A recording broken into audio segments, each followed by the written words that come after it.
ಗಟ್ಟಿಮುಟ್ಟಾಗಿ ಆರೋಗ್ಯ ಸದೃಢವಾಗಿರಲು ಪ್ರತಿದಿನ ನಿಮ್ಮ ಆಹಾರದಲ್ಲಿ ಇವುಗಳನ್ನು ಸೇರಿಸಿಕೊಳ್ಳಿ. ದೇಹದ ಮೂಳೆಗಳು ಸದಾ ಆರೋಗ್ಯದಿಂದಿರಬೇಕೆಂದರೆ ನಾವು ಸೇವಿಸುವ ಆಹಾರ ಪದ್ಧತಿಯಲ್ಲಿ ಕ್ಯಾಲ್ಸಿಯಂ, ಮೆಗ್ನೀಸಿಯಂ, ವಿಟಮಿನ್ ಡಿ ಮುಂತಾದ ಪೌಷ್ಟಿಕ ಸತ್ವಗಳು ಒಳಗೊಂಡಿರುವ ಆಹಾರಗಳನ್ನು ಸೇವನೆ ಮಾಡುವ ಅಭ್ಯಾಸ ಮಾಡಿಕೊಳ್ಳಬೇಕು.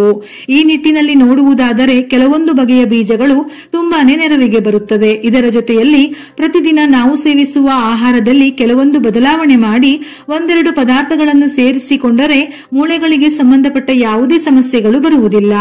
ಒಂದು ವೇಳೆ ಮೂಳೆಗಳಿಗೆ ಬೇಕಾದ ಆಹಾರಗಳನ್ನು ನಾವು ಸೇವಿಸದೇ ಇದ್ದಾಗ ದೇಹದಲ್ಲಿ ಪ್ರತಿದಿನ ಒಂದಲ್ಲ ಒಂದು ನೋವು ಕಾಣಿಸಿಕೊಳ್ಳುತ್ತದೆ. ಸಾಮಾನ್ಯವಾಗಿ ವಯಸ್ಸಾದ ಮೇಲೆ ಕಂಡುಬರುವ ಮೂಳೆಗಳಿಗೆ ಸಂಬಂಧಿಸಿದ ಆರೋಗ್ಯ ಸಮಸ್ಯೆಗಳು ಇಂದಿನ ದಿನಗಳಲ್ಲಿ ಸಣ್ಣ ವಯಸ್ಸಿನವರಲ್ಲಿಯೇ ಹೆಚ್ಚಾಗಿ ಕಾಣಿಸಿಕೊಳ್ಳುತ್ತಿದೆ. ಇದಕ್ಕೆ ಪ್ರಮುಖ ಕಾರಣ ಬದಲಾಗುತ್ತಿರುವ ಜೀವನ ಶೈಲಿ ಹಾಗೂ ನಾವು ಸೇವನೆ ಮಾಡುತ್ತಿರುವ ಅನಾರೋಗ್ಯಕಾರಿ ಆಹಾರ ಪದ್ಧತಿ ಎಂದು ನೇರವಾಗಿ ಹೇಳಬಹುದು. ಅಲ್ಲದೆ ದೇಹಕ್ಕೆ ಸಿಗಬೇಕಾದ ಕ್ಯಾಲ್ಸಿಯಂ ಹಾಗೂ ವಿಟಮಿನ್ ಡಿ ಪೋಷಕಾಂಶಗಳಲ್ಲಿ ಕೊರತೆ ಕಾಣಿಸಿಕೊಂಡರೂ ಕೂಡ ಮೂಳೆಗಳಿಗೆ ಸಂಬಂಧಿಸಿದ ಆರೋಗ್ಯ ಸಮಸ್ಯೆಗಳು ಕಾಣಿಸಿಕೊಳ್ಳುವ ಸಾಧ್ಯತೆ ಹೆಚ್ಚಿರುತ್ತದೆ. ಇಂತಹ ಪರಿಸ್ಥಿತಿಯಲ್ಲಿ ಮೂಳೆಗಳನ್ನು ಬಲಪಡಿಸಲು ದೈನಂದಿನ ಆಹಾರ ಪದ್ಧತಿಯಲ್ಲಿ ಹಾಗೂ ನಾವು ಅನುಸರಿಸುತ್ತಿರುವ ಜೀವನ ಶೈಲಿಯಲ್ಲಿ ಬದಲಾವಣೆ ತಂದುಕೊಳ್ಳುವುದು ಅತ್ಯವಶ್ಯಕ. ಮೂಳೆಗಳ ಆರೋಗ್ಯಕ್ಕೆ ಕ್ಯಾಲ್ಸಿಯಂ ಅಂಶ ಹೆಚ್ಚಿರುವ ಆಹಾರ ಪದಾರ್ಥಗಳ ಸೇವನೆ ಮಾಡುವುದು ತುಂಬಾನೇ ಅವಶ್ಯಕ. ಈ ನಿಟ್ಟಿನಲ್ಲಿ ನೋಡುವುದಾದರೆ ಮೂಳೆಗಳು ಸ್ಟ್ರಾಂಗ್ ಆಗಿರಬೇಕೆಂದರೆ ಕೆಲವೊಂದು ನೈಸರ್ಗಿಕವಾಗಿ ಸಿಗುವ ಬೀಜಗಳನ್ನು ಹಾಗೂ ಕೆಲವೊಂದು ಆಹಾರಗಳನ್ನು ನಮ್ಮ ಆಹಾರ ಪದ್ಧತಿಯಲ್ಲಿ ಸೇರಿಸಿಕೊಳ್ಳಬೇಕು. ಬೀಜಗಳಲ್ಲಿ ಕಂಡುಬರುವ ಕ್ಯಾಲ್ಸಿಯಂ ಮತ್ತು ಮೆಗ್ನೀಸಿಯಂ ಅಂಶ. ನೈಸರ್ಗಿಕವಾಗಿ ಸಿಗುವ ಕೆಲವೊಂದು ಬಗೆಯ ಬೀಜಗಳಲ್ಲಿ ಕ್ಯಾಲ್ಸಿಯಂ ಮತ್ತು ಮೆಗ್ನೀಸಿಯಂ ಅಧಿಕವಾಗಿದ್ದು ಇದು ಮೂಳೆಗಳನ್ನು ಬಲಪಡಿಸಲು ಸಹಾಯ ಮಾಡುತ್ತದೆ. ಹೀಗಾಗಿ ಪ್ರತಿದಿನ ಇಂತಹ ಬೀಜಗಳನ್ನು ನಿಯಮಿತವಾಗಿ ಸೇವನೆ ಮಾಡುವ ಅಭ್ಯಾಸ ಮಾಡಿಕೊಳ್ಳುವುದರಿಂದ ಕ್ಯಾಲ್ಸಿಯಂ ಕೊರತೆಯನ್ನು ನಿವಾರಿಸಲು ಸಹಾಯ ಮಾಡುತ್ತದೆ, ಮೂಳೆಗಳನ್ನು ಬಲಪಡಿಸಲು ನೆರವಾಗುತ್ತದೆ. ಚಿಯಾ ಬೀಜಗಳು. ಗಾತ್ರದಲ್ಲಿ ತುಂಬಾನೇ ಸಣ್ಣದಾಗಿರುವ ಚಿಯಾ ಬೀಜಗಳಲ್ಲಿ ಅಗಾಧ ಪ್ರಮಾಣದಲ್ಲಿ ಪೌಷ್ಟಿಕ ಸತ್ವಗಳು ಕಂಡುಬರುತ್ತದೆ. ಪ್ರಮುಖವಾಗಿ ಈ ಬೀಜಗಳಲ್ಲಿ ಹೆಚ್ಚಿನ ಪ್ರಮಾಣದಲ್ಲಿ ನಾರಿನಂಶ, ಅಧಿಕ ಪ್ರಮಾಣದಲ್ಲಿ ಪ್ರೋಟೀನ್, ಒಮೆಗಾ 3 ಕೊಬ್ಬಿನಾಮ್ಲಗಳು, ಕ್ಯಾಲ್ಸಿಯಂ ಹಾಗೂ ಮೆಗ್ನೀಸಿಯಂ ಅಂಶಗಳು ಯಥೇಚ್ಛವಾಗಿ ಕಂಡುಬರುವುದರಿಂದ ಹಲ್ಲುಗಳ ಆರೋಗ್ಯಕ್ಕೆ ಹಾಗೂ ದೇಹದ ಮೂಳೆಗಳನ್ನು ಗಟ್ಟಿಯಾಗಲು ಸಹಾಯ ಮಾಡುತ್ತದೆ. ಹೀಗಾಗಿ ಈ ಬೀಜಗಳ ಸಂಪೂರ್ಣ ಲಾಭ ಪಡೆಯಲು ಈ ಬೀಜಗಳನ್ನು ನೀರಿನಲ್ಲಿ ನೆನೆಸಿಟ್ಟು ಸೇವನೆ ಮಾಡುವ ಅಭ್ಯಾಸ ಮಾಡಿಕೊಂಡರೆ ಒಳ್ಳೆಯದು. ಎಳ್ಳು. ಕ್ಯಾಲ್ಸಿಯಂ, ಮೆಗ್ನೀಸಿಯಂ, ವಿಟಮಿನ್ ಡಿ ಹೆಚ್ಚಾಗಿ ಇರುವ ಆಹಾರ ಪದಾರ್ಥಗಳನ್ನು ಅಥವಾ ಪಾನೀಯಗಳನ್ನು ಸೇವನೆ ಮಾಡುವುದರಿಂದ ಮೂಳೆಗಳ ಆರೋಗ್ಯಕ್ಕೆ ಬಹಳ ಒಳ್ಳೆಯದು. ಈ ನಿಟ್ಟಿನಲ್ಲಿ ನೋಡುವುದಾದರೆ ಎಳ್ಳಿನ ಬೀಜಗಳು ತುಂಬಾನೇ ನೆರವಾಗುತ್ತದೆ ಎನ್ನುತ್ತಾರೆ ತಜ್ಞರು.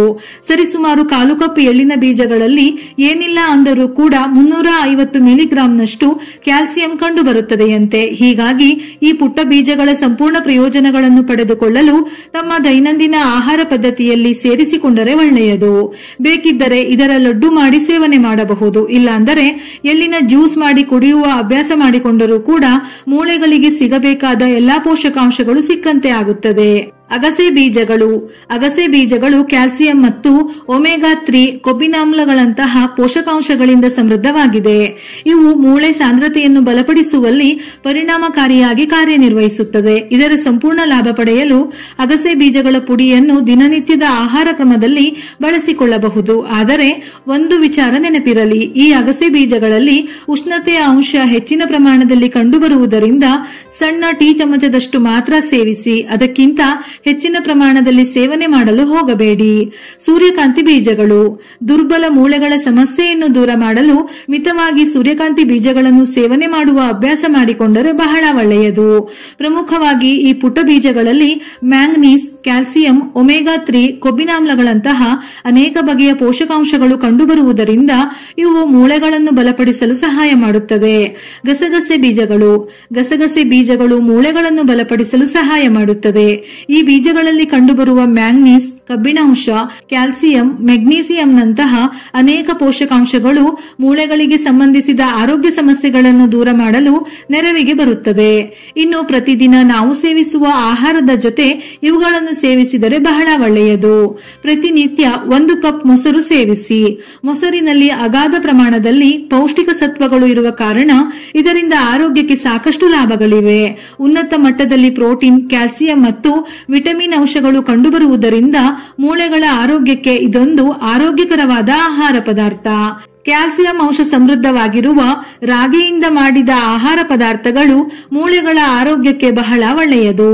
ಉದಾಹರಣೆಗೆ ಬೆಳಿಗ್ಗೆ ರಾಗಿ ಗಂಜಿ, ರಾಗಿ ದೋಸೆ ಅಥವಾ ರಾಗಿ ರೊಟ್ಟಿ ಸೇವನೆ ಮಾಡುವುದು. ಊಟದ ಜೊತೆಗೆ ರಾಗಿ ಮುದ್ದೆ ಮಾಡಿ ಸೇವನೆ ಮಾಡುವುದರಿಂದ ದೇಹದಲ್ಲಿ ಮೂಳೆಗಳು ಬಲಗೊಳ್ಳುವುದರ ಜೊತೆಗೆ ಆಸ್ಟಿಯೋಪೊರೋಸಿಸ್ ಸಮಸ್ಯೆಗೆ ಕಾರಣವಾಗುವ ರೋಗ ಲಕ್ಷಣಗಳು ಕೂಡ ಬಹಳ ಬೇಗನೆ ಕಡಿಮೆಯಾಗುವುದು. ದೇಹದ ಮಾಂಸಖಂಡಗಳ ಬೆಳವಣಿಗೆಯಲ್ಲಿ ಮೂಳೆಗಳ ಸದೃಢತೆಯಲ್ಲಿ ಪ್ರೋಟೀನ್ ಅಂಶ ಹೆಚ್ಚಿರುವ ಆಹಾರಗಳ ಪಾತ್ರ ಮರೆಯುವ ಹಾಗಿಲ್ಲ. ಹೀಗಾಗಿ ಪ್ರೋಟೀನ್ ಅಂಶ ಹೆಚ್ಚಿರುವ ಆಹಾರಗಳನ್ನು ಸೇವನೆ ಮಾಡುವ ಕಡೆಗೆ ಹೆಚ್ಚಿನ ಒತ್ತು ನೀಡಬೇಕು. ಮೊಸರು, ಮೊಟ್ಟೆ, ಮೀನು, ಹಾಲಿನ ಉತ್ಪನ್ನಗಳು, ದ್ವಿದಳ ಧಾನ್ಯಗಳು, ಹಸಿರು ಬಟಾಣಿ, ಬೀನ್ಸ್ ಮುಂತಾದವುಗಳನ್ನು ಸೇವಿಸುವುದರಿಂದ ಆರೋಗ್ಯಕ್ಕೆ ಬೇಕಾಗುವಷ್ಟು ಪ್ರೋಟೀನ್ ಅಂಶವನ್ನು ಪಡೆದುಕೊಳ್ಳಬಹುದು. ಕಿತ್ತಳೆ ಹಣ್ಣು ವಿಟಮಿನ್ ಸಿ ಹಾಗೂ ಕ್ಯಾಲ್ಸಿಯಂ ಅಂಶ ಹೆಚ್ಚಾಗಿ ಕಂಡುಬರುವ ಕಿತ್ತಳೆ ಹಣ್ಣುಗಳು ದೇಹದ ರೋಗನಿರೋಧಕವನ್ನು ಹೆಚ್ಚಿಸಿ ಮೂಳೆಗಳನ್ನು ಬಲಪಡಿಸುವಲ್ಲಿ ಕೂಡ ನೆರವಿಗೆ ಬರುತ್ತದೆ. ಮಲಗುವ ಮುನ್ನ ಹಾಲು ಕುಡಿದು ಮಲಗಿ. ಮೂಳೆಗಳ ಆರೋಗ್ಯಕ್ಕೆ ಪ್ರತಿದಿನ ಮಲಗುವ ಮುನ್ನ 1 ಲೋಟ ಹಾಲು ಕುಡಿದು ಮಲಗಿದರೆ ದೇಹದಲ್ಲಿ ಕ್ಯಾಲ್ಸಿಯಂಗೆ ಸಂಬಂಧಪಟ್ಟಂತೆ ಯಾವುದೇ ಆರೋಗ್ಯ ಸಮಸ್ಯೆಗಳು ಕಂಡುಬರುವುದಿಲ್ಲ. ಜೊತೆಗೆ ಮೂಳೆಗಳಿಗೆ ಸಂಬಂಧಪಟ್ಟ ಆರೋಗ್ಯ ಸಮಸ್ಯೆಗಳು ಕೂಡ ದೂರವಾಗುತ್ತದೆ. ಡೈರಿ ಪದಾರ್ಥಗಳಿಗೆ ಹೋಲಿಸಿದರೆ ಅದಕ್ಕಿಂತ ಹೆಚ್ಚಿನ ಪ್ರಮಾಣದಲ್ಲಿ ಕ್ಯಾಲ್ಸಿಯಂ ಅಂಶಗಳು ಕೆಲವೊಂದು ಒಣಫಲ ಅಥವಾ ಡ್ರೈ ಫ್ರೂಟ್ಸ್ ಗಳಲ್ಲಿ ಕಂಡುಬರುತ್ತದೆ. ಉದಾಹರಣೆಗೆ ನೆನೆಸಿಟ್ಟ ಬಾದಾಮಿ ಬೀಜಗಳು, ಒಣ ಖರ್ಜೂರದ ಹಣ್ಣುಗಳು, ಕಪ್ಪು ಒಣ ದ್ರಾಕ್ಷಿ, ವಾಲ್ನಟ್ ಬೀಜಗಳನ್ನು ನೆನೆಸಿಟ್ಟು ಸೇವನೆ ಮಾಡುವ ಅಭ್ಯಾಸ ಮಾಡಿಕೊಂಡರೆ ಬಹಳ ಒಳ್ಳೆಯದು. ನಮ್ಮ ದೇಹಕ್ಕೆ ಪ್ರತಿಯೊಂದು ಪೋಷಕಾಂಶಗಳು ಕೂಡ ಅತಿ ಅಗತ್ಯ. ಇದರಲ್ಲಿ ವಿಟಮಿನ್ ಡಿ ಕೂಡ ಒಂದು. ದೇಹದಲ್ಲಿ ವಿಟಮಿನ್ ಡಿ ಕೊರತೆ ಕಂಡುಬಂದರೂ ಕೂಡ ಮೂಳೆಗಳಿಗೆ ಸಂಬಂಧಪಟ್ಟ ಸಮಸ್ಯೆಗಳು ಕಾಣಿಸಿಕೊಳ್ಳುತ್ತವೆ. ದೇಹದಲ್ಲಿ ವಿಟಮಿನ್ ಡಿ ಅಂಶಗಳನ್ನು ಹೆಚ್ಚಿಸಿಕೊಳ್ಳಬೇಕೆಂದರೆ ಮೀನು ಹಾಗೂ ಸಮುದ್ರದ ಆಹಾರಗಳನ್ನು ಸೇವನೆ ಮಾಡಬೇಕು. ಇನ್ನು ಸಸ್ಯಾಹಾರಿಗಳು ಹಾಲು ಹಾಗೂ ಹಾಲಿನ ಉಪ ಉತ್ಪನ್ನಗಳು, ಸೋಯಾ ಹಾಲು ಸೇವನೆ ಮಾಡುವ ಅಭ್ಯಾಸ ಮಾಡಿಕೊಂಡರೆ ಒಳ್ಳೆಯದು. ಇದರ ಜೊತೆಯಲ್ಲಿ ಸಾಧ್ಯವಾದಷ್ಟು ಮುಂಜಾನೆಯ ಬಿಸಿಲಿನಲ್ಲಿ ನಿಂತರೆ ನಮ್ಮ ದೇಹಕ್ಕೆ ಬೇಕಾಗುವ ವಿಟಮಿನ್ ಡಿ ಸಿಗುತ್ತದೆ. ಇನ್ನು ಜಂಕ್ ಫುಡ್ಗಳು, ಉಪ್ಪು ಮತ್ತು ಸಕ್ಕರೆ, ಆಲ್ಕೋಹಾಲ್ ಇವುಗಳನ್ನು ಬಿಟ್ಟು ಮೇಲೆ ಹೇಳಿದ ಆಹಾರವನ್ನು ಸೇವಿಸುವುದರಿಂದ ಮೂಳೆಗಳ ಆರೋಗ್ಯದ ಜೊತೆ ನಮ್ಮ ಆರೋಗ್ಯವು ಸದೃಢವಾಗಿರುತ್ತದೆ. ವಿಡಿಯೋ ಇಷ್ಟ ಆಗಿದ್ದಲ್ಲಿ ಮರೆಯದೆ ಲೈಕ್ ಕೊಟ್ಟು ನಿಮ್ಮವರಿಗೆ ಶೇರ್ ಮಾಡಿ. ಇದೇ ರೀತಿಯ ಮನಮುಟ್ಟುವ ಉಪಯುಕ್ತ ಮಾಹಿತಿಗಳಿಗಾಗಿ ಮತ್ತೆ ಭೇಟಿಯಾಗೋಣ.